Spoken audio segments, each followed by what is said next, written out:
the dark open blue. Don't let us hang around this town and let what others say come true. We're just good for nothing, they all figure. A boy's grown up shoulders jigger.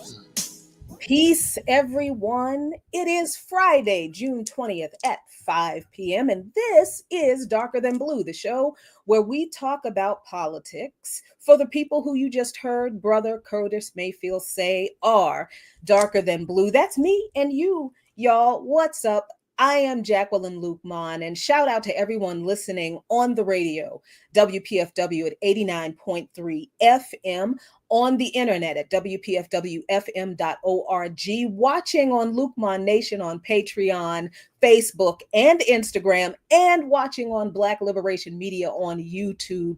Shout out to Aunt Clara and Uncle Junie, my cousin Stefan, my cousins Devontae and Nathaniel, all my BAP DC and Mid-Atlantic comrades. Big graduation. Congratulations to my cousin A2, who just graduated college last weekend. Shout out to all the little cousins graduating from elementary school, kindergarten, middle school, and the big cousins who are doing big things in their lives. I am so proud of you all.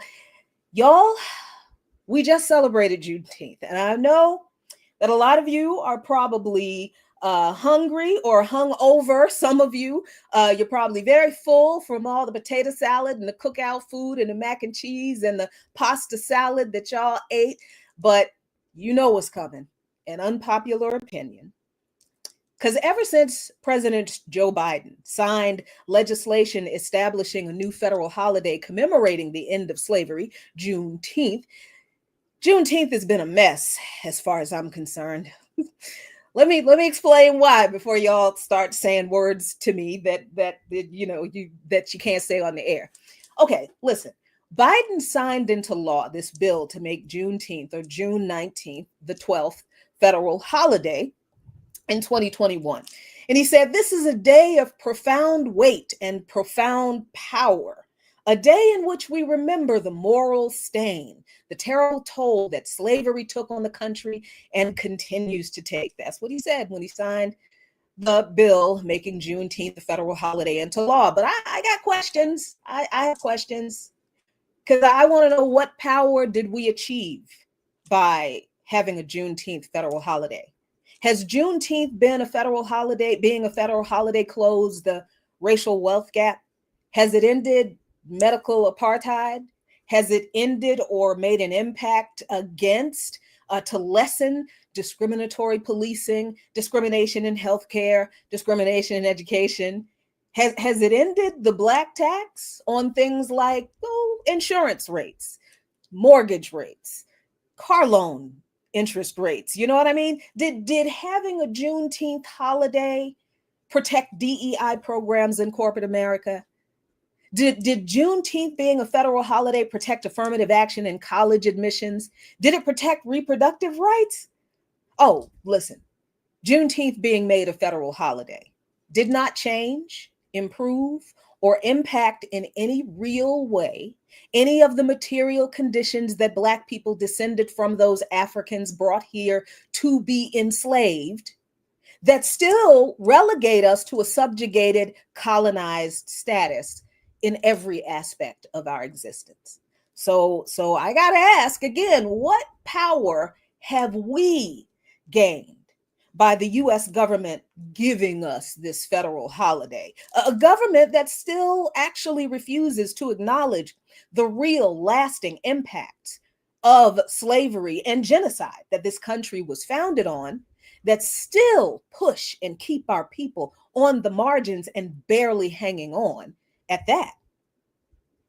Because I maintain, folks, that ever since Juneteenth became a federal holiday, liberals and conservatives alike have been acting a complete fool about it, making it out to be something that it is not. Liberals making the federal holiday to be some grand gesture of kindness and generosity and respect, and finally some justice from the U.S. government toward the descendants of the Africans enslaved on Turtle Island. And then conservatives making the federal holiday out to be some massive get over on the whites by the lazy Negroes who get another paid holiday off from work scheme. And both are full of baloney. And that's an insult to baloney because I like baloney still. Baloney has never done anything bad to me. I'm sorry for bad mouthing you, baloney. They're full of garbage. Now remember, when this bill was signed into law, the opportunistic tweets from a few years ago that we pointed out then that I feel like we need to bring up again. Remember Michelle Obama tweeting that there was no better time that she could think of than Juneteenth to honor those who came before us to make this country a more perfect union to get people registered to vote. Yeah, remember that? Despite the fact that this country is not now, nor has it ever been, a real people's union. And it certainly was never more perfect, and it is not any closer to any kind of perfection now. This country has never really been even a moderately good one for the descendants of the indigenous and the enslaved. But yeah, let's get people focused on voting for one of the two major parties in politics in this country that continue to do nothing to address the persistent legacy of the oppression of those people and of the larger working class and poor, instead of condemning this rotten system that's still keeping us on the margins. And then there was Kamala Harris's ridiculous tweet on Juneteenth. We remember that America is a promise of freedom, liberty, and justice. The story of Juneteenth, as we celebrate it, is the story of our ongoing fight to realize that promise, not for some, but for all. Yeah, that came from Kamala, talking about the promise of justice for all after letting Steve Mnuchin off in California and child abusing priests off in California before she was vice president, and then her full complicity with genocide as vice president. And then when she was running for the Democratic nomination for the presidency, promised to continue the genocide in Gaza. But yeah, America is a promise of justice for all, huh? And then, of course, on the conservative side, the tweets didn't get any better. They got worse. Remember Josh Hawley, who said, "Today is a good day to remember. Christianity is the faith and America is the place. Slavery came to die." And as a Christian, I'm sorry, you can't be much more ridiculous than that. I've seen some craziness coming from some Christians, but that, wow. Now, I don't believe for one second that Hawley does not actually know that Christianity via the Catholic Church was the justification for the genocidal doctrine of discovery that was unleashed upon the world, and that Christianity was obviously misinterpreted and misused, but they did it. And that was the foundation for the Protestant misinterpretation of Christianity in their establishment of the doctrine of manifest destiny that was similarly genocidal in the Americas. And that the misrepresentation of scriptures in the Protestant Bible that reference slavery in a very specific and very limited and very, very ancient context were the theological bases for the establishment and continuity of 2.5 centuries of chattel slavery, Jim Crow, and let's be honest, continued discrimination and disenfranchisement of the descendants of those enslaved in the US. And I don't believe that Hawley does not know and did not know that not only did slavery not come to the US to die, but as many Twitter users who responded to him at the time he tweeted this a couple of years ago pointed out, every country in the Western Hemisphere where slavery existed abolished it before the US did. And like I said, it took this country 250 years and the blood of untold numbers of our ancestors to finally end the peculiar institution in the US. Yeah, I know other people fought,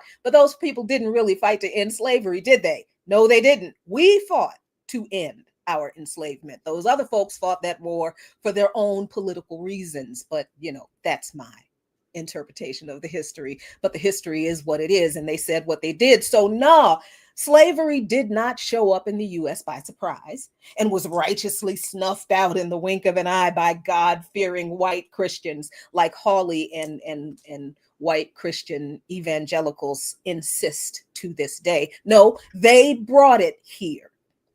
They perpetuated, defended, and expanded it for 2.5 centuries, then had the nerve to fight a war to keep the federal government from telling them they couldn't keep on doing that. And the descendants of these people, the literal and political and theologically ideological descendants of these folks, are saying that they and America were always the good guys back then, while at the same time telling us now that we can't talk about the history of why that's a lie in public schools because that's woke indoctrination. And then, of course, there is Trump's tweet from a day ago on his Truth social media cesspool, where he said, "Too many non-working holidays in America. It is costing our country billions of dollars in all caps, to keep all of these businesses closed." Where'd that happen out? The workers don't want it either. Soon we'll end up having a holiday for every one working day of the year. It must change if we're going to make America great again. Make America great again in all caps. And yeah, aside from the ridiculousness of that statement, businesses across this country were not closed yesterday. But the other problem is access to a paid Juneteenth holiday is not universally available. And this disproportionately affects, surprise, surprise, the descendants of the Africans who were enslaved here. Us. You, me, us. We've been accused of being lazy moochers off this system ever since our ancestors won their liberation from slavery. And the folks who propped up that system couldn't make us work for free, but then they kept finding ways to make us work for just about free and killed us if we resisted. So I'm not even going to defend our reputation of not being lazy. I think we have a right to demand some rest, a lot of rest. I think 2.5 centuries of rest is owed, plus socialism, so we can have, guaranteed housing, healthcare, education, and a decent living wage for any job we feel like doing, if we feel like doing it. And we shouldn't have to answer to anybody if we don't feel like doing it. I'm not going to let some descendants of settler colonists, genocidaires, and enslavers who murdered people to steal their land and reduce generations of other people to cattle to force them to build it up, while the people behind it all reaped the benefits while they sat on their behinds and did nothing but lie about the people they did all that to in order for them to continue to get rich and then continue to tell us that we can't talk about what they did. So, my friends, why do most Black people in this country not get a paid day off work on Juneteenth? Because if we're going to talk about anything that Trump and the conservatives say, I think we should focus on the lie that they tell and not all the other craziness that comes out of their mouth. Because the lie in Trump's tweet and the attitude about Juneteenth and every federal holiday, quite honestly, that could benefit Black people getting a day off work with pay, quote unquote, being lazy. The only reason they're mad at that is because they really kind of want us to still be slaves. And the only reason Trump made that tweet yesterday is because that is a sentiment that he understands his supporters like. And I don't even care if he actually believes it or not. He's willing to express that kind of filth because he knows that the people who support him agree with that kind of hateful, racist ideology, right? So I'm going to focus on the lie that he told about the fact that, all these businesses closed and all these people having a day off work. Well, that's not true. Why is that not true? Because Juneteenth is a federal holiday, which means federal employees and workers in states that recognize the holiday get a paid state holiday off. As of 2024, 30 states and the District of Columbia have designated Juneteenth as a paid or legal holiday. But there are 50 states in this non-union of whatever this place is. So that means 20 states do not recognize Juneteenth as a federal holiday and do not give federal employees the day off. But that is just for government employees in some states. There's also the reality that private companies do not recognize all federal holidays in the first place, and most do not recognize Juneteenth as one of those paid holidays. While some private companies do offer Juneteenth as a paid holiday, It's not mandated by federal law that they do. So, a 2022 survey found that only 33% of companies in this country offer Juneteenth as a paid holiday. This means that Black workers who have jobs that are less likely to offer paid holiday benefits in general are also less likely to have access to a paid Juneteenth holiday. And this, of course, reveals a disparity in how capitalism serves different groups, but it also reveals the lies that conservatives tell about Black workers getting a free day off work because of a federal holiday. A significant portion of Black households are also in lower economic brackets, and these workers are less likely to have access to any form of paid time off, including sick days. So, let alone Juneteenth. And this is gig workers, service workers, restaurant, fast food, hotel, childcare, healthcare, and other non government, lower paid industries, sales, retail, are the kind of jobs that most working class and poor Black people have. And most of those jobs do not recognize Juneteenth as a paid holiday that they offer their employees, because most don't offer a lot of paid holidays or paid days off to their employers at all. So liberals and conservatives are pulling another okey doke over on us with this meaningless holiday that does not represent the freedom and promise and greater opportunity to do anything that liberals claim. And it does not give Black people any unfair or unjust advantage or access to anything they think we don't deserve that conservatives claim. So from my perspective, we should absolutely not care what any politician says or does about the federal holiday that materially, tangibly means little to nothing politically for our people. But the reason we commemorate Juneteenth as a people is important. The reason we commemorate it is important. And that is what we need to focus on as we remember that every time the oppressor recognizes anything the oppressed does as something they now consider good, after years of the oppressors beating the oppressed over the head for doing it, or years of the oppressor ignoring what the oppressed are doing or demanding in order to achieve justice or equality, after years of the oppressor doing that, every time they recognize something the oppressed have done as something good that they celebrate, the oppressor, that's never a signal of real recognition or respect. That is always used by the oppressor to take the wind out of any continued revolutionary action by the oppressed. And we have got to stop falling for this. So, what exactly is Juneteenth? And why should we utterly dismiss and indeed drown out any corporate, federal recognition and obfuscation of it and what it really means, not to just us, but to the history of this country and why we are still struggling for truth and justice and equality today? I wrote about this in a 2023 article published in Black Agenda Report. If you are not reading Black Agenda Report, you are not being informed.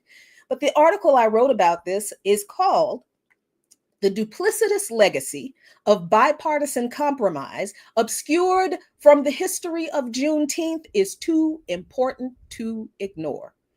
In this article, I say this: Juneteenth has a particular and special meaning if you are the descendant of enslaved people in the South, particularly Texas, where the holiday has been an official holiday and celebrated for decades before it was made a federal holiday in 2021. But between the opportunistic political whitewashing of the holiday by Democratic and Republican politicians alike, and the corporate marketing and vapid sloganeering surrounding it, what Juneteenth really means needs to be examined more closely. First, it has always been strange to me that people who believe that Africans who were enslaved and had an entire secret coded language for communicating among themselves, especially about escaping their enslavers, also believed that enslaved people in Texas somehow had no clue that the Civil War was over. That narrative that people actually believe about how Juneteenth came about, that the enslaved in Texas just didn't know what was going on and didn't know that they were free, that narrative is false. And this is according to Bar editor, Black Agenda Report editor, and senior columnist and comrade Margaret Kimberly, who wrote in her June 2021 article, How Not to Celebrate Juneteenth. And she pointed out that, quote, of course, Texans of all races knew that Robert E. Lee surrendered his armies in April 1865, and they knew that Lincoln was assassinated shortly thereafter. They had newspapers and the telegraph and letters from those who left the battlefield. Enslaved people were aware of anything that white people knew, end quote. But I would also like to point to the words of one of those formerly enslaved ancestors, Felix Haywood, who was the son of slave parents bought in Mississippi and brought to San Antonio, Texas, by Felix's future master, William Goodloe. Now, Haywood and his siblings were all born into slavery, and he worked as a sheep herder and cowboy before Union soldiers reached Texas in the summer of 1865. In an interview in 1937 with the New Deal's Public Works Project, Mr. Haywood said this: "We knowed freedom was on us, but we didn't know what was to come with it. We thought we was going to get rich like the white folks. We thought we was going to be richer than the white folks because we were stronger and knowed how to work, and the whites didn't, and they didn't have us to work for them anymore. But it didn't turn out that way. We soon found out that freedom could make folks proud, but it didn't make them rich." End quote.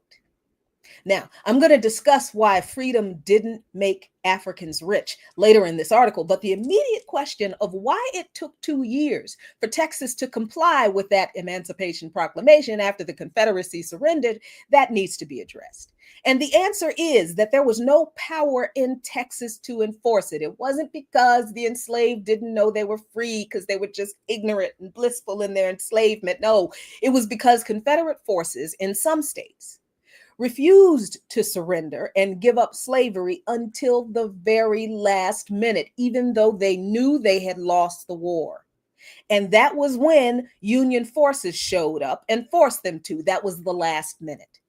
So the truth is that enslaved people, of course, knew the war was over and that they had fought for and won their liberation. But they also understood that the people who fought a war with their own government to keep Africans enslaved weren't going to release them from 250 years of very profitable bondage just because they lost a little war fair and square.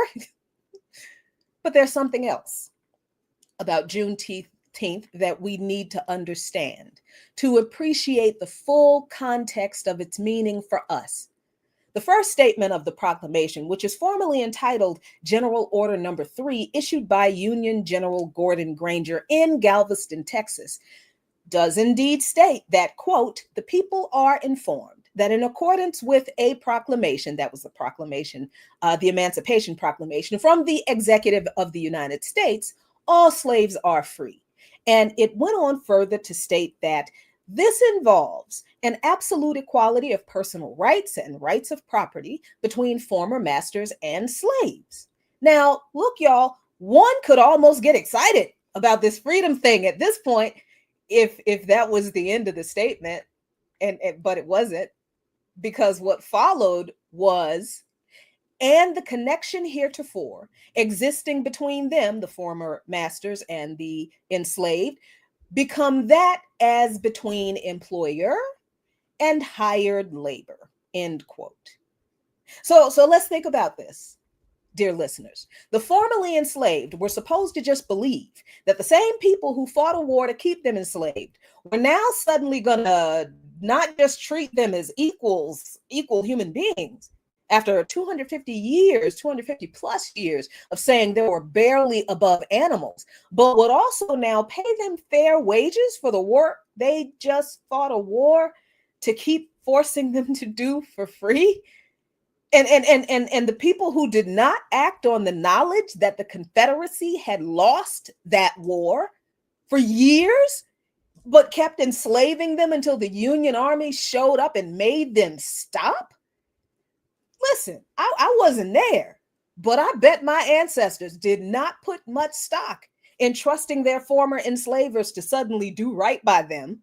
But if that weren't bad enough, the final statement in the proclamation underscores what I think is a pernicious aspect of how the federal government wasn't really interested in actual freedom and equality between former masters and slaves, as they claimed, because that last statement reads, quote, "The freed are advised to remain at their present homes and work for wages. They are informed that they will not be allowed to collect at military posts, and they will not be supported in idleness either there or elsewhere." End quote.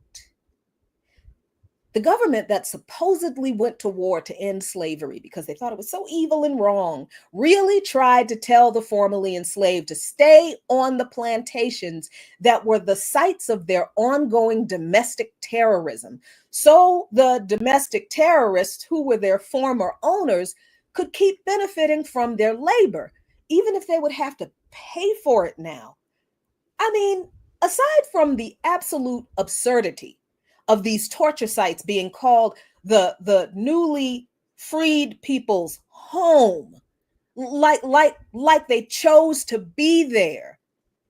If one is truly free, why put restrictions on whether and where one moves in that freedom, or how they move, or for what reason? Then that speaks to me that they didn't really want them to be free.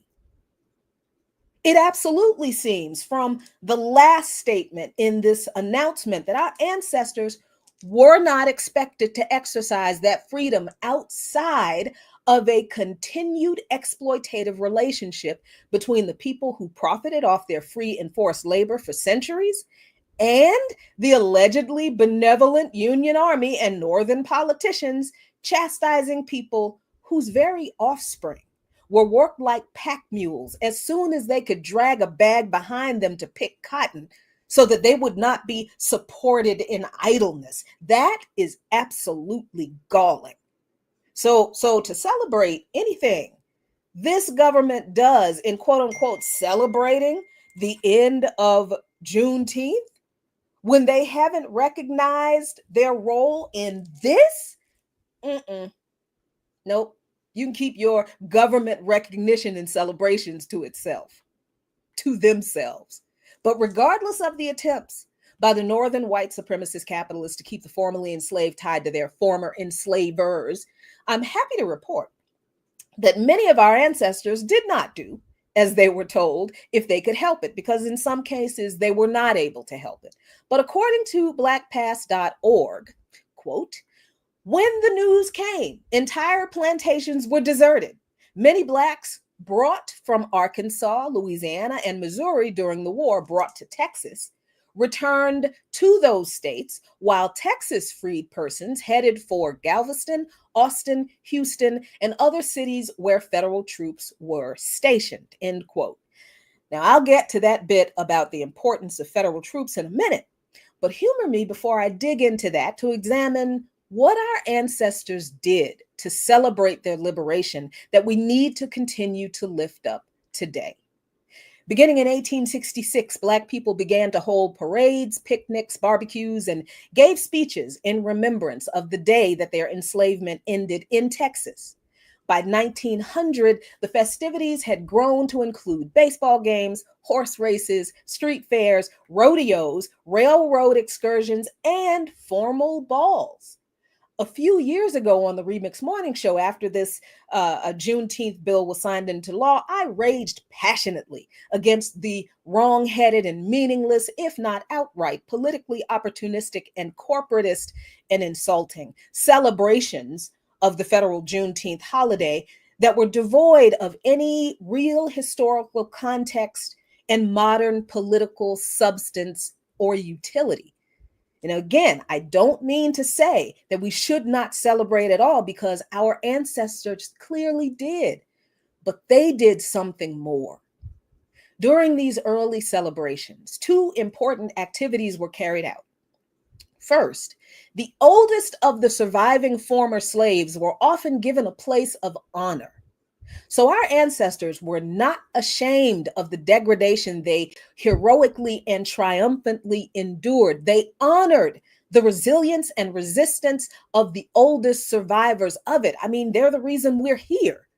Second, Black Texans initially used these gatherings to locate missing family members, and soon they became staging areas for family reunions, actual real family reunions. So these celebrations had a purpose: honoring those who survived and mending the bonds that were broken by what we survived. And I have to make a little aside here, because I wonder if this is where the tradition of family reunions that we celebrate today began. Now, I don't know for sure, but I love it so much if it is. I suspect this might be true, since at Black family reunions to this day, you will likely find that many of us set aside time to call out the names of our family members who have, as my grandma used to say, gone on to glory. Like my family did when my mom passed away in 1996, my mom Cornelia Malone, my mom Mamie Malone, when my grandma Cornelia Jefferson passed away in 2018, and when my husband Abdushahid Lukman passed away in 2021. At my family reunions, we all called out their names. Anyway, back to the history. Let's discuss why our ancestors leaving Galveston after that first Juneteenth and going to wherever federal troops were is important.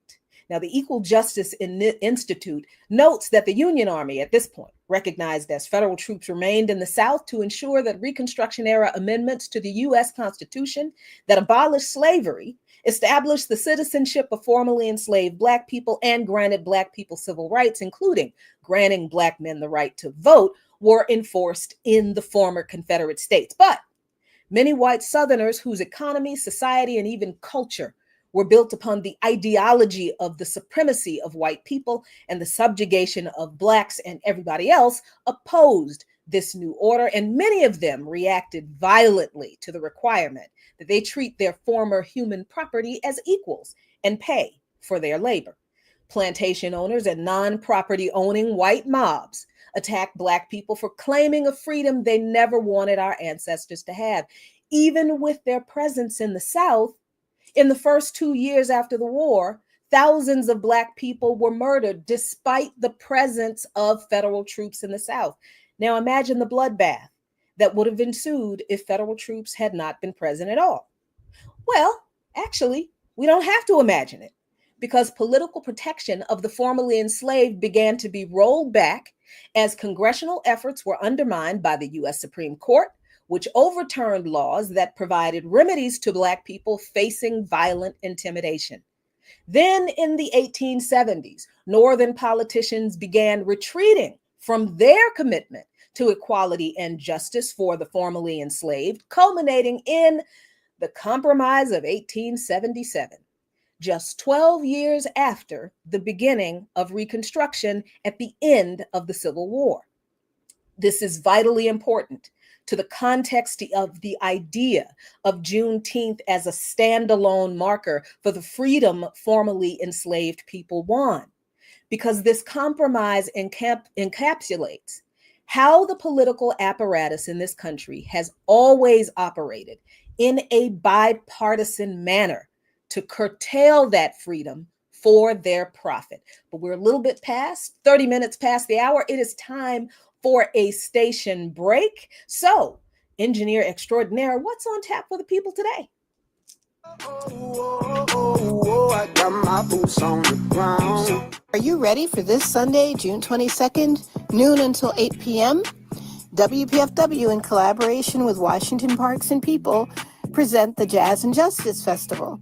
This event is an activation of music, poetry, social justice and labor teach-ins, elders circle, visual art, wellness circle, and a kids corner in Malcolm X Park. Performers include Saiz Kamaluddin, Lena Saikali, Lady Mur and Friends, Paul Bailey Quartet, Blacks, Myths, Substantial with DJ RBI, Kaba Soul Singer, Proverbs Reggae Band, and the Soul Searchers, with sets by DJ Abby, Lance Reynolds, Rita Burns, and Underdog. There will also be an art exhibition curated by Adrian Ferguson of The Art of Noise, a film activation curated by Jordan Strudwick, and a community presented by Milani Douglas. The Jazz and Justice Festival this Sunday, June 22nd, noon until 8 p.m. at Malcolm X Park. An afternoon of joy as resistance. Details at WPFWFM.org.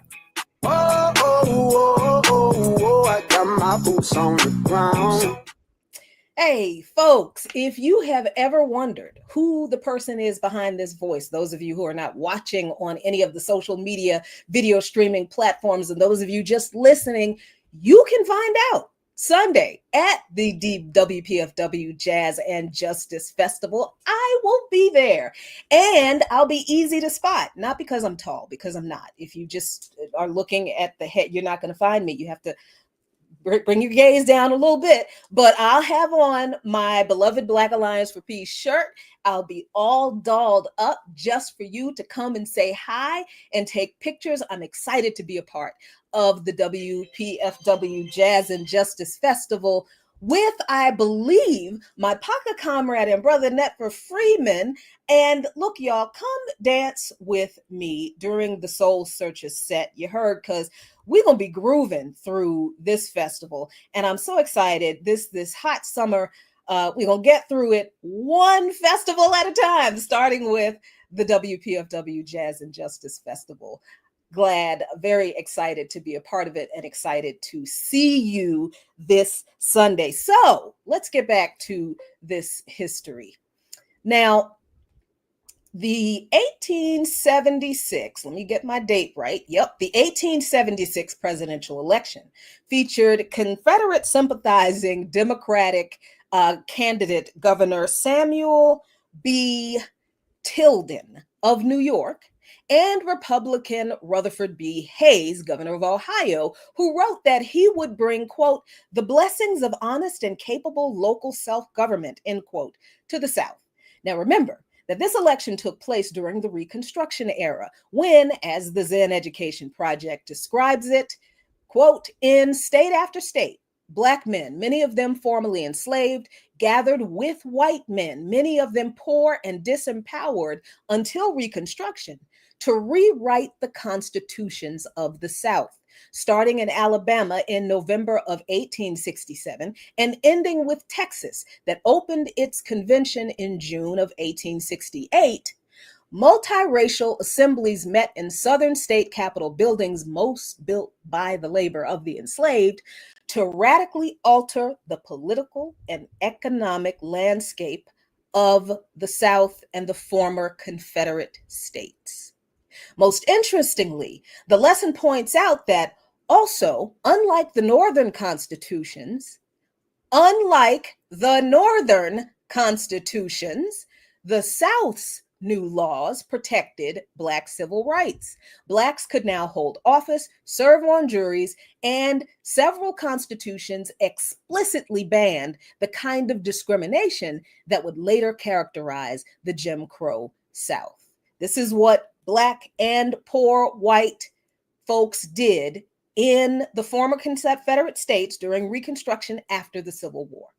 So Rutherford B. Hayes, the Republican candidate representing the party that was supposed to have been the stalwart opponents of slavery, was already signaling to the Southern white politicians and Southern white people that he would end this foolishness of Negroes and poor white people banding together to grow political power, and would bring instead honest and capable local self-government. That's what he meant. But by election night, it was Tilden who had 184 of the 185 electoral votes needed to win and was leading the popular vote by 250,000. But the supposed anti-slavery Republicans refused to accept defeat. Sounds familiar. And accused pro-slavery Democratic supporters of intimidating and bribing African American voters to prevent them from voting in Florida, Louisiana, and South Carolina, the only remaining states in the South with Republican governments. Democrats also accused Republicans of corruption in the same states, and two sets of election returns with different results were submitted. They were all corrupt. They all did it. They were all guilty, y'all. I'm just telling you the truth. Meanwhile, in Oregon, the state's Democratic governor replaced a Republican elector with a Democrat, alleging that the Republican had been ineligible, thus throwing Hayes's victory in that state into question as well. Finally, in 1877, Congress set up an electoral commission to resolve the disputed election. Republicans then met in secret with so-called moderate Southern Democrats. Republicans met in secret with moderate Southern Democrats.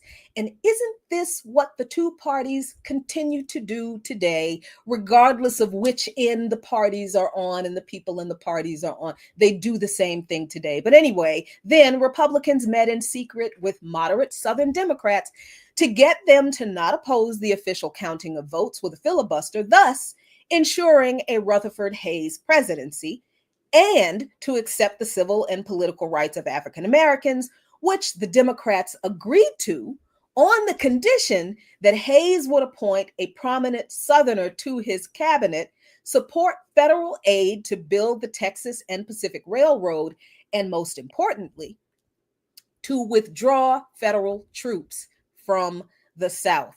Trust me when I tell you, dear listeners, the politicians who demanded federal troops be removed from the South understood what would happen when they left. So, his election, now not opposed by Democrats, Hayes became president, and he did appoint a Southerner to postmaster general, but he did not approve a land grant for the Texas and Pacific Railroad. 2 months into his term, however, he did indeed do as the Southern Democrats asked and ordered federal troops removed from the last Southern state houses they were guarding in Louisiana and South Carolina, allowing the Democrats in the former Confederate states to seize control in both of those states, restoring their power all across the South. The Compromise of 1877 effectively ended the 12 years of Reconstruction after the Civil War, when Southern Democrats' promises to protect the civil and political rights of Black people were not only not kept, but the removal of federal troops from the South with the complicity of allegedly anti-slavery Republicans gave way to widespread disenfranchisement of and violence against Black people.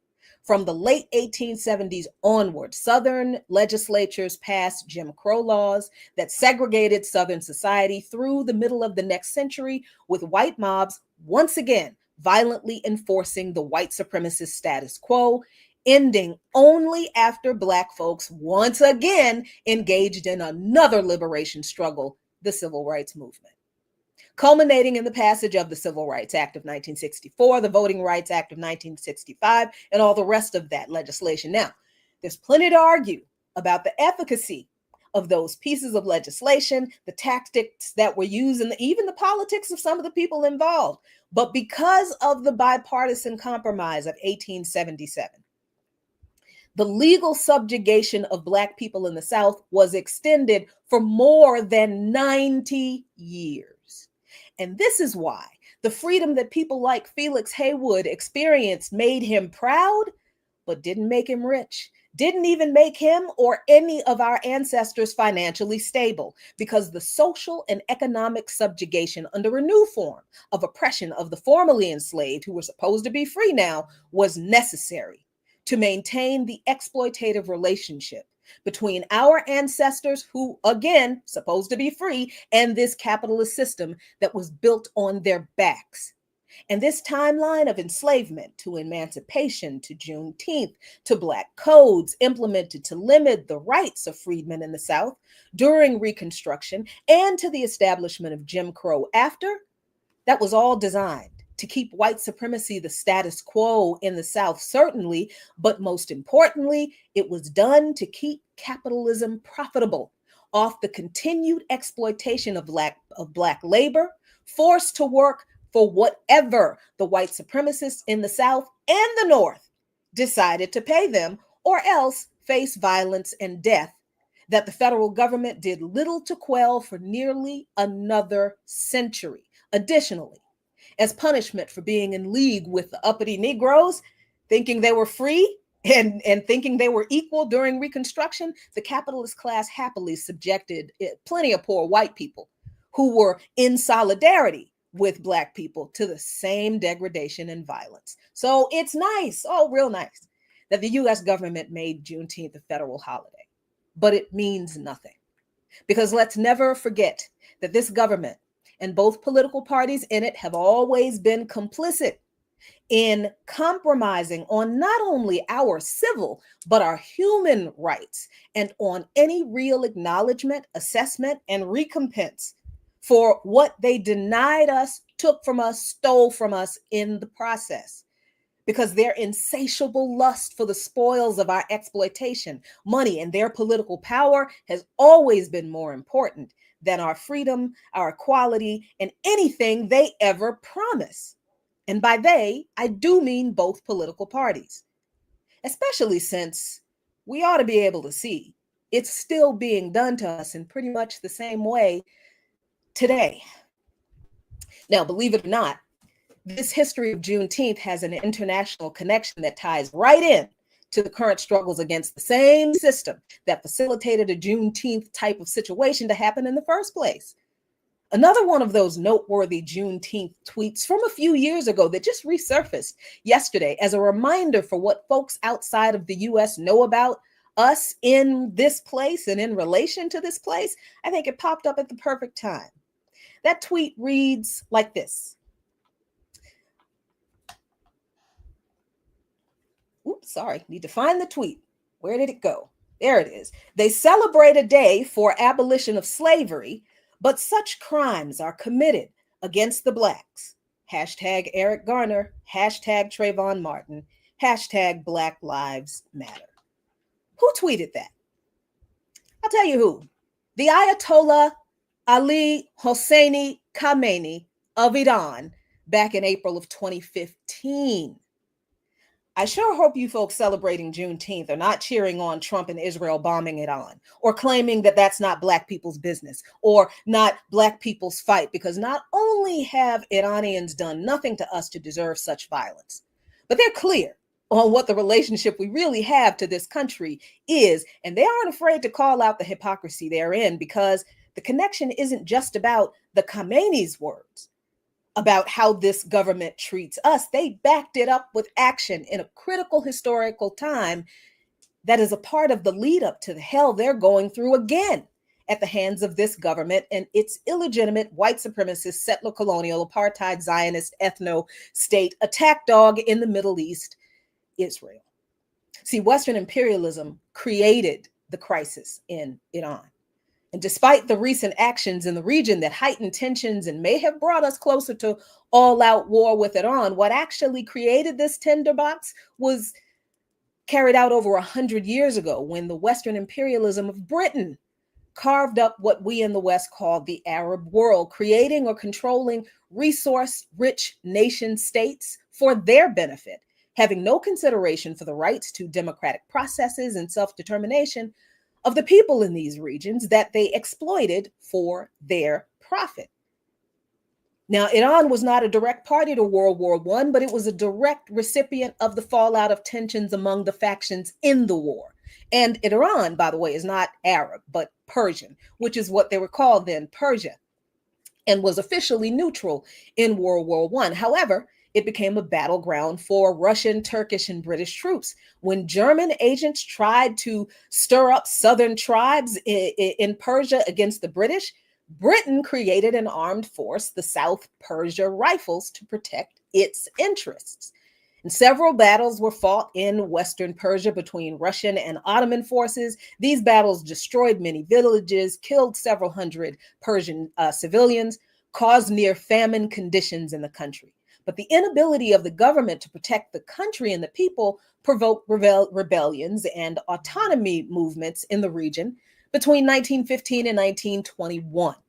And at the end of the war, when Russia was preoccupied with its own revolution, Britain was the dominant influence in Tehran. The Foreign Secretary, Lord Curzon, proposed an agreement under which Britain would provide Iran at this time now with a loan to cover the cost of damage done during the war, a war that Persia was not in, a war that Persia was neutral to, a war that they were not involved in, and all they could get from Britain was a loan. Oh my gosh. But the British also promised to install British advisors to the Persian army and virtually every government department. The Iranian prime minister, now Iran, I'm sorry, I keep calling them Persia because at this point they're Iran. The Iranian prime minister, Vosok Od-Dowleh, and two members of his cabinet were bribed by the British to support the Anglo-Persian Agreement of 1919, which gave Britain control of the country's army and treasury. So much for just advisors. Britain's later occupation of Iran during World War II only increased the anti-British sentiment that was already growing in the country from the British Anglo-Persian Agreement in 1919, and before then, quite honestly. Now, during that occupation, the British decided that Reza Shah Pahlavi, who they had helped place in power, was no longer reliable for them, so they deposed him and chose his son, Mohammad Reza Pahlavi, as the new Shah. But once World War II ended, Iran assumed its efforts to install democracy despite what imperialists wanted, and they elected democratically liberal Mohammad Mossadegh. Mossadegh had championed Iranian sovereignty. He campaigned against the Anglo-Persian Agreement of 1919 and had written a book denouncing capitulation agreements like that agreement, under which foreigners were given control over Iranian resources, but granted immunity from Iranian law.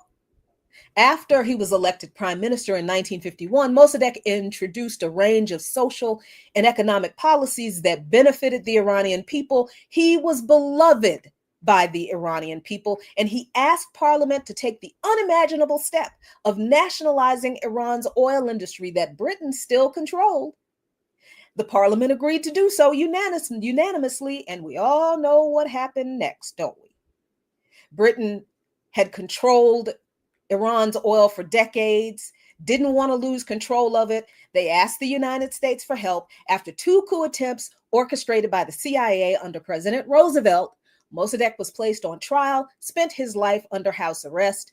Britain returned Mohammad Reza Pahlavi to power in Iran, and Reza Pahlavi was the last Shah of Iran. He started out promising, but he carried out this white revolution, and he was able to carry out some policies that were beneficial to the people through the massive oil profits through OPEC. But he also allowed Iran to be the base of operations for British and US surveillance of the Soviet Union, which the US feared would expand its influence in Iran. Several groups within Iran were opposed to the Shah's rule, including leftists he was imprisoning, the working class who were opposed to the elites and their enrichment from the US and the UK, support for the Shah's brutal regime, and the hardline Shia clergy who were opposed to the secularization of the country. These seemingly disparate groups formed the initial broad coalition that fomented the 1979 revolution in Iran, but was eventually led by formerly exiled dissident politician and Shia cleric Ayatollah Khomeini, who was the founder of the Islamic Republic of Iran, which put an end to the reign of the last Shah of Iran and to the 2,500 years of monarchical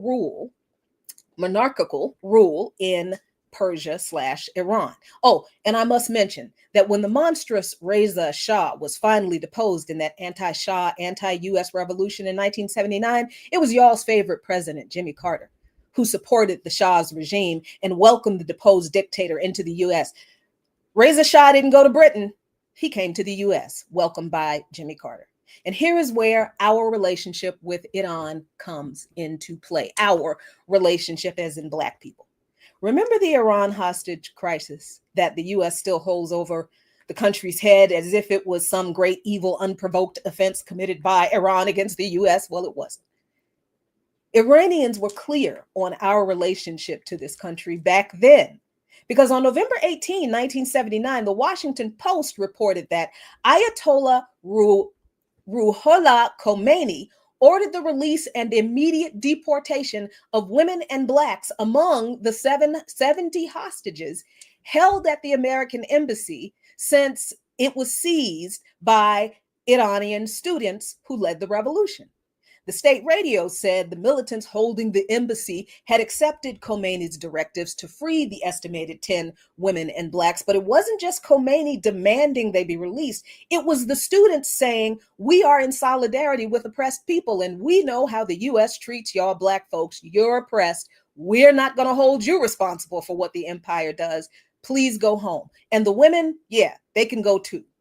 Why? Why did they release the women and the Black hostages? Because Khomeini said Islam reserves special rights for women, and it does. And of course, because of the oppression that Black people endured in the country that they were very well aware of. Now, the New York Times also reported on the release of Black and women hostages at the time, saying that the 10 or more hostages released from the embassy in Tehran included 4 women and 6 Black men, but 2 women and 1 Black remained among the hostages because the students believed that they were spies, because the U.S. absolutely was spying on Iranians who were opposing the Shah's government. It's also worth noting that on August 19, 2013, the CIA publicly admitted for the first time its involvement in the 1953 coup against Iran's elected Prime Minister, Mohammad Mossadegh, and how they overthrew Iran's democracy. But do you remember Reagan saying anything about the Black folks and the women hostages released by Iranian students, or the reasons Khomeini gave for their release? Do you remember Reagan, who campaigned on Carter's weakness in being unable to rescue or force the release of the rest of the hostages, saying anything about why those hostages who remained did? Well, because they were suspected as being spies, because the U.S. was spying on Iranians.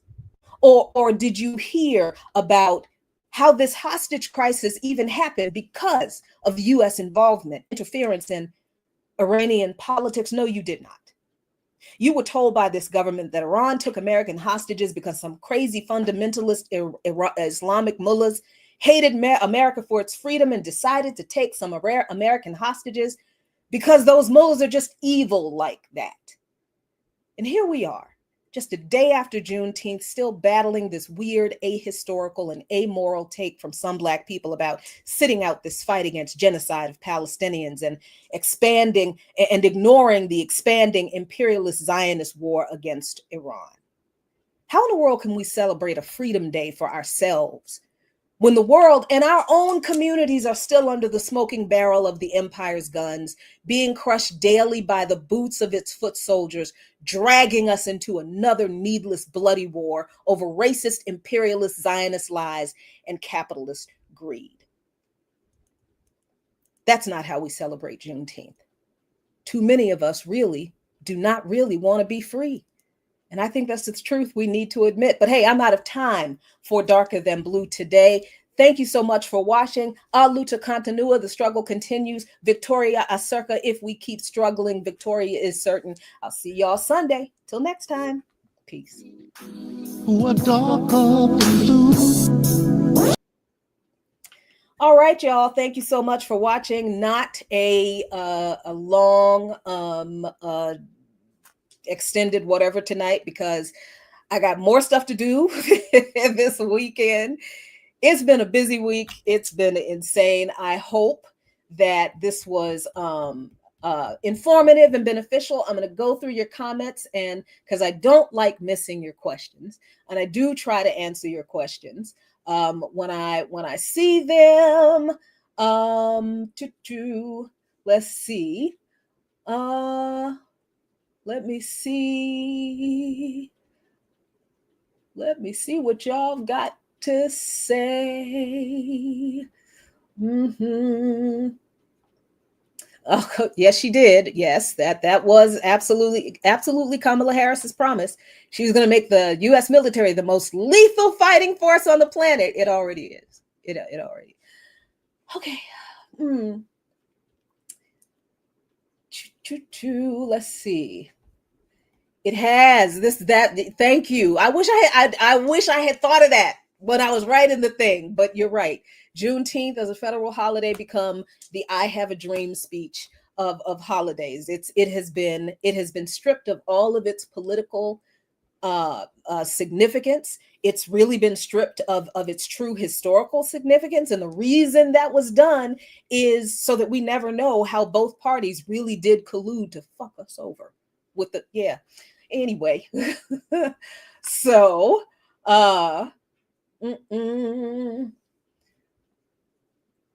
absolutely. The holiday designation was the Democrats' tool of counterintelligency, because once we get a federal holiday, then we stop actually studying the history of why we did the thing. Well, I don't. They keep doing this to us, and we keep falling for the thing. Woo, making all these celebrations. Oh, we got a federal Juneteenth holiday. Oh my God. Should have told them, people, keep this doggone holiday. Keep this holiday and bring back SNAP benefits, the child tax credit, expand, implement Medicare for all. Keep your holiday. Give us socialism and keep this doggone holiday. Doggone it. Let's see. What else? What else we got?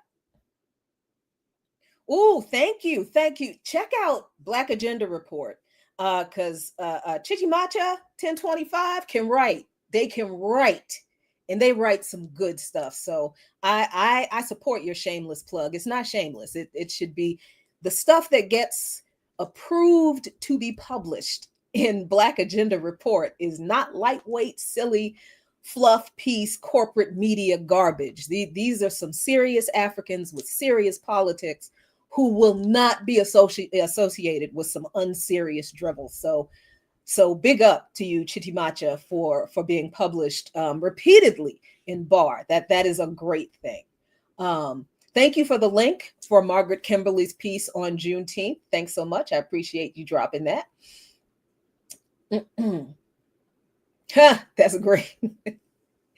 You know what? That's a really good point. I think that's a really good point, and I'm glad you brought it up, because it's not like all of us don't know the history. I'm sorry, let me read this. Bando Hawkins says, "You simplify it for the people. The boule knows what happened, but don't tell the people in the bottom." That's that's the whole reason me and Abda started Lukman Nation, because his whole thing was, who better to talk about politics to people like us, working class Black folks, than people like us, working class Black folks, who we know Black politicians don't tell our people all of this history about how this stuff came to be. And this history really, really is important. I don't just say that because, I'm trying to fill time or whatever. Knowing how we got to where we are in this society, how the legislation was crafted, who worked on it, what compromises were made, with whom, and what the compromises were about, who are the most impacted by the compromises. All of that is important, because when we start looking at all of that, we see how justice has not actually been carried out. Equality, we're nowhere near it. And free, y'all, come on. You know damn well we ain't free. Anyway, okay, let me get down to the rest of your comments.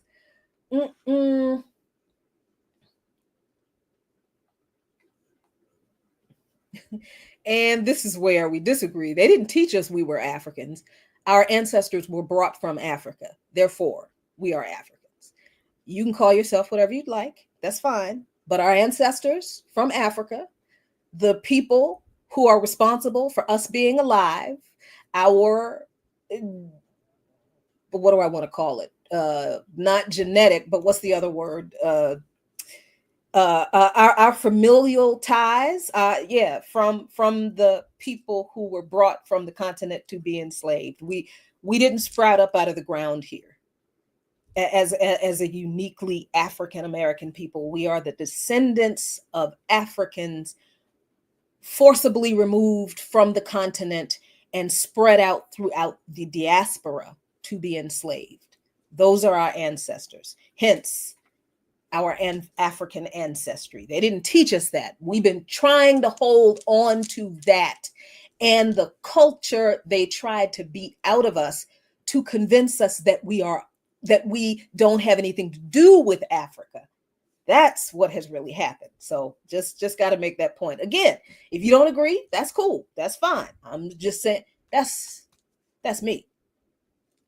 And that's the geography of the thing. That's the genealogy of the thing. All right. So, okay.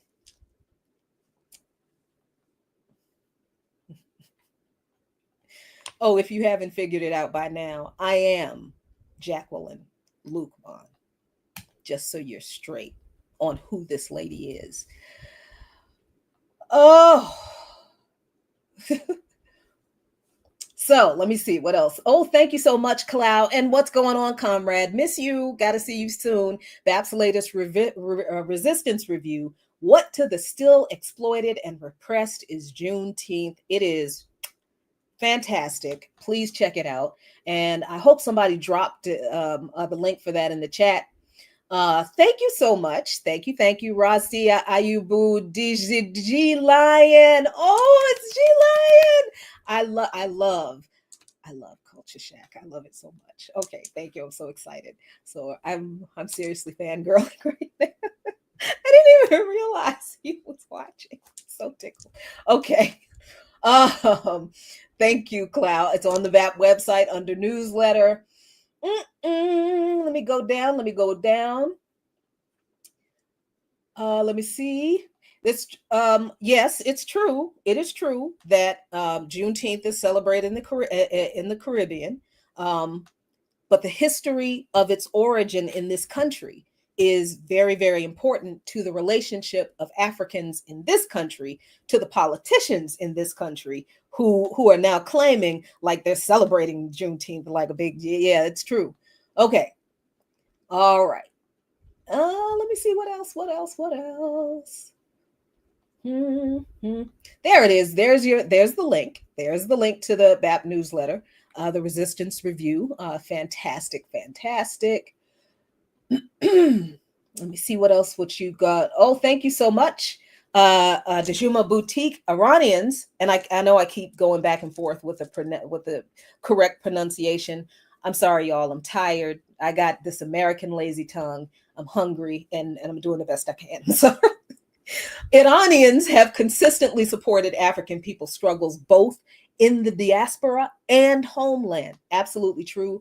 Again, we don't know enough about the history of the struggle against imperialism to understand that many countries have understood and have been in solidarity with the liberation struggle of African people for years. But because we don't like to read, okay. Yeah, all right. Let's see. Ooh, this is a great point. Iran is also multi-ethnic, multi-religious. Muslims, Christians, Jews, second largest Jewish population in the Middle East is in Iran, and others. Zoroastrians, Zoroastrianism. I think if I'm remembering my history correctly, Zoroastrianism, I believe, is the oldest monotheistic religion in the world. I think, if I'm remembering my history right. And although it is not, quote unquote, mainstream or popular in the West, Zoroastrianism still has adherents in places like Iran. So I think that's very fascinating. And thank you for bringing that point. Let's see. Oh, this is a good one. Y'all are always bringing the great comments that give so much good context to these kind of conversations. Even if I have to not look at them when I'm going through the script, I appreciate all of the extra added contents and tidbits of history that I get to go back and see and add to my notes so I can totally plagiarize them next time. I'm just telling you, I'm stealing your stuff. So thank you so much for the Samora Michelle, Dejuma says again, Samora Michelle said, if the whites praise me, know that I have betrayed you. I never wanted them to praise me. Yep, I agree. That's a good question. Where are the Chitimacha? That is a great question that I actually had never thought to ask. Where are those released Black hostages today? It was recent enough that they could still be alive. Ooh, I'm going to find out. I am going to find out, and I'm going to let you know what the updates are. I suspect the commentary on the situation is going to be mixed, but that's a great question that I am so excited to go find out about now. Ooh, okay. Let me see. Let's go down. Let's go down. Let me see what else y'all had to say. Oh, and then thank you, Dre. Thank you, Dre, without. And then there was the whole Iran-Contra affair, which I know I did a couple of shows on Iran-Contra, Reagan, Carter, and Oliver North, and his connection to white evangelical Christians.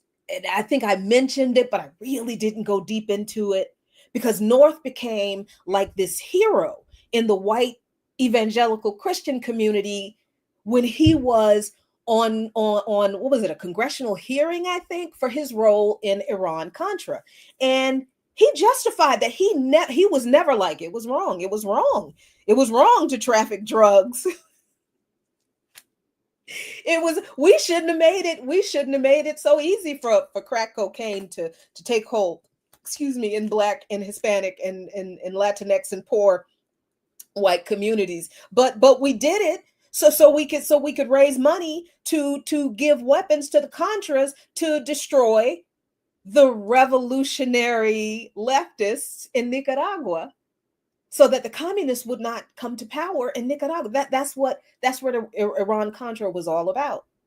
And I got to find that show because it's a fascinating piece of history that connects a whole bunch of stuff that once again proves that our struggles are not, they don't exist. Our struggle for liberation in this country does not exist in a vacuum. Our struggle is connected to the oppression of so many other people. And we need to know this to understand how we fight, how we need to fight so we can win. All right, I'm getting off track. All right.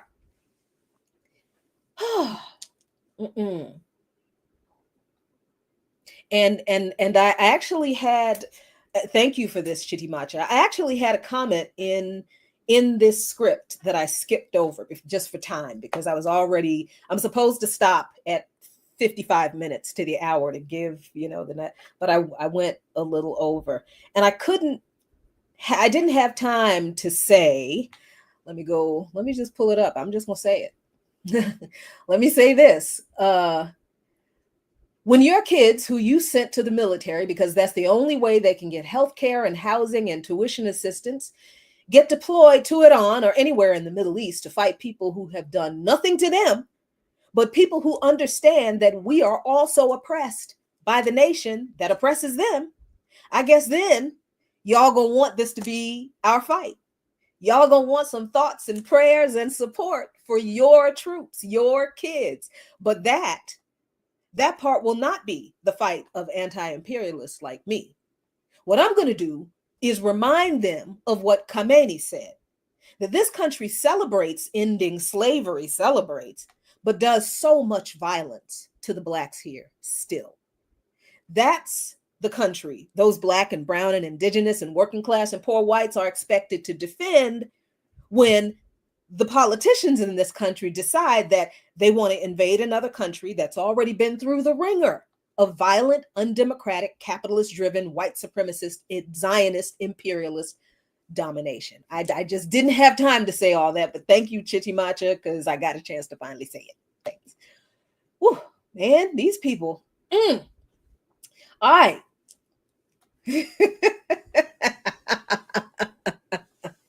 Y'all are not helping me be a better revolutionary.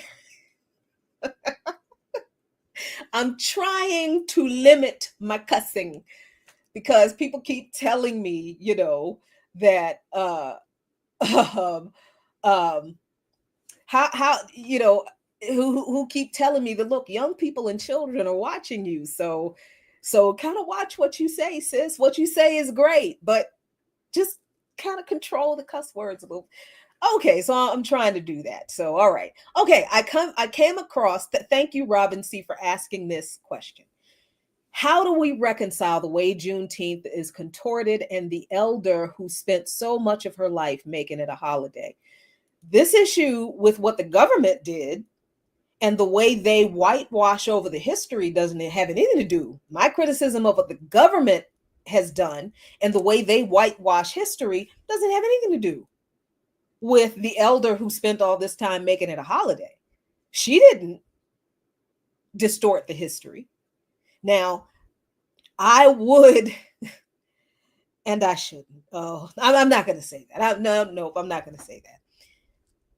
The criticism is of our continued belief that anything this government in this system that still exists in practically precisely the same way it existed when we were enslaved to create it, that we still think that a government that still exists in this way will legitimately recognize and actually do anything about the impact of the thing they claim they are recognizing, that we still suffer. We need to disabuse ourselves of that notion. I don't think that has anything to do, and I'm not going to put it on the person or persons who worked so hard to make this a holiday, because I feel like we want so badly to have our history recognized as a part of this country's history that I think we lose sight of what this country is, what it was, how it was established, what it was, what it did to us, and what it continues to do to us. So we cannot trust a government that continues to operate in this way to get anything that they claim they're going to do for us right, when they haven't even acknowledged that the very existence of the government in the way it exists is a continuation of the oppression that they claim they're celebrating ended with our alleged freedom, right? I mean, the history really does just speak to the reason we can't trust the U.S. government in its current state to do anything good with anything that we have actually done, because they take what we have done and they whitewash it. They strip it down to the message that they can best use to push their liberal and neoliberal agenda or conservative agenda, and that it's all the same agenda, against us. I mean, it's the same thing. I think it's the same thing with the way the government whitewashes Dr. King and his very words and what he said and what he did. The whitewashing of Dr. King by the government and by liberals doesn't negate anything that Dr. King did or said, even when he was very much, pushing the nonviolent stuff. But we know that Dr. King woke up from that dream, didn't he? And then he recognized, you know what, I can't continue speaking out publicly against the so-called riots when nobody has acknowledged the reason the people are rising up in the first place. It's because of these things that the system is imposing on poor Black people that is crushing them And he said a riot is the language of the unheard. If you don't want riots, and then he went down a list of things that white people needed to do, that the government needed to do, because the government in its current state, which is the same government that existed when Dr. King was alive doing his work and was assassinated, that the same government refuses to acknowledge what Dr. King said there. That doesn't negate what Dr. King said. So I don't think I don't think, and it's a great question. I don't think that calling out the co-optation and the purpose to co-opt our revolutionary history, to water it down, to use it to stifle revolution and revolutionary action is a tactic of the government every time they recognize anything about our actual revolutionary history. I don't think that's a criticism of the people who tried to make it a federal holiday, because I think their intentions were good. Their intentions were right. I just think they lost sight of the utility of dealing with people like this government. I think that's my call on it. And I hope that makes sense, because I do not want to turn this into a, we were silly for thinking that. No, I don't. And it's not like I've never said that before. And I have, and I regret it, because sometimes we do try everything to try to make the oppressor see that we're human, that what they're doing to us is wrong. We try to do, and it's not just Black folks. I think all oppressed people do this. As a matter of fact, I know all oppressed people do this. We do everything in our power to avoid the violent confrontation with the violent oppressors, because we don't want to engage in that we don't want that violence. We don't want it. So we try to do everything we can to make these people see that we are being treated unfairly. We spend a whole lot of time appealing to the morality of people who have proven that they have none, because we understand that these people will not hesitate to use violence to shut us up, because they don't hesitate to use violence to shut us up, right? So I don't say things like, we should know better. And sometimes I think inherently we do know better, but we keep thinking that, with the changing of the guard, maybe this one will do better by us, right? Maybe this one will do better by us, because I think inherently, and I think I'm going to end on this, inherently, I think most oppressed people in this country and everywhere else around the world, but particularly in this country, despite the resistance to real kinetic revolutionary action that we're having a hard time organizing for in this country, I think inherently people know that that's the only way this is gonna be fixed. I have to be very careful what I'm but I think we all know deep down in here, deep down in our hearts, I think we know way in the back of our mind that there is no appealing to the morality of an enemy that has no morals. And we have seen over and over again the government of this country express that it has no morals. It has it sees other people as it sees people who are not American, and it sees non-European descended people who are not American, but it also sees non-European descended people who are, quote unquote, allegedly American, as not having any humanity that they have to respect.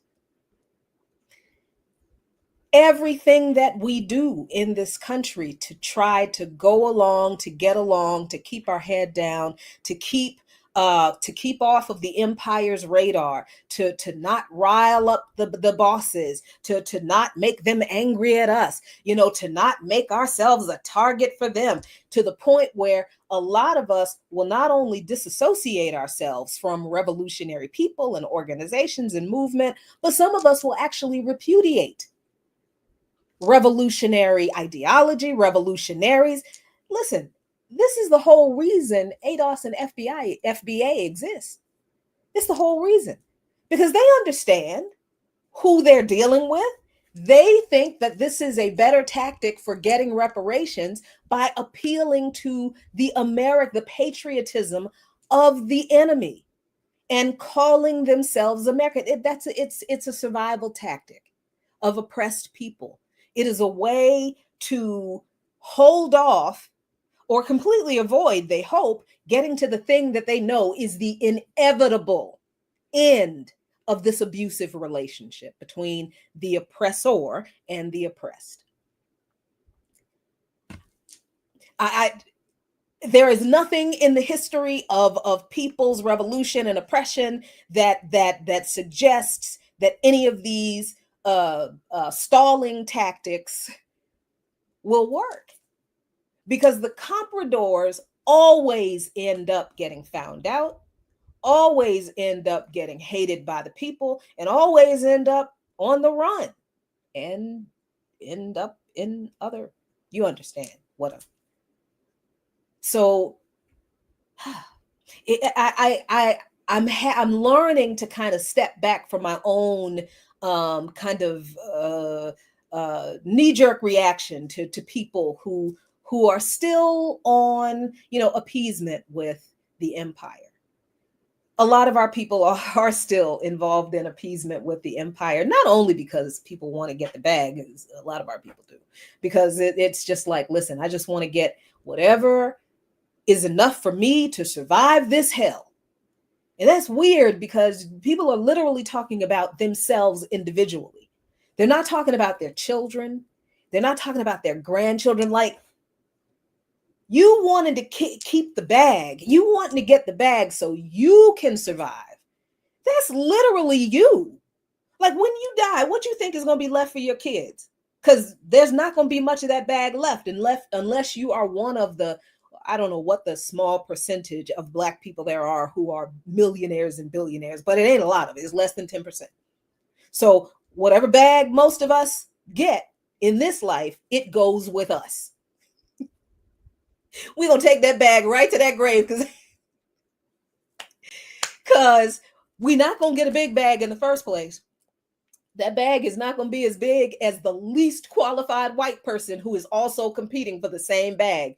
We know that the statistics and data and reality prove that, right?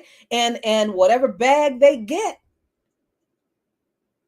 if you had any left, your funeral is going to take the rest of that bag. So unless you have literally bought a house that you leave for your children, and those children have enough resources to maintain said property, your bag is only good for the duration of your existence on this planet. That bag doesn't do anything about the Africans that you leave behind.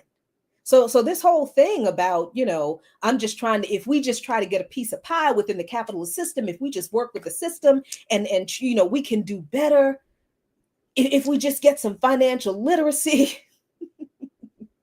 if we just get some STEM education, we can get some better jobs and we can build generational wealth. Not even understanding that white people have generational wealth because of our enslavement and the denial of that for us and our people. And here we are chasing the bag, also not going to produce any kind of generational wealth for our people. And we think somehow that is going to keep us out of the crosshairs of this system, and however it is deployed to keep us exactly where we are. There's nothing in history that says people who compromise with the oppressors fare any better than the oppressed.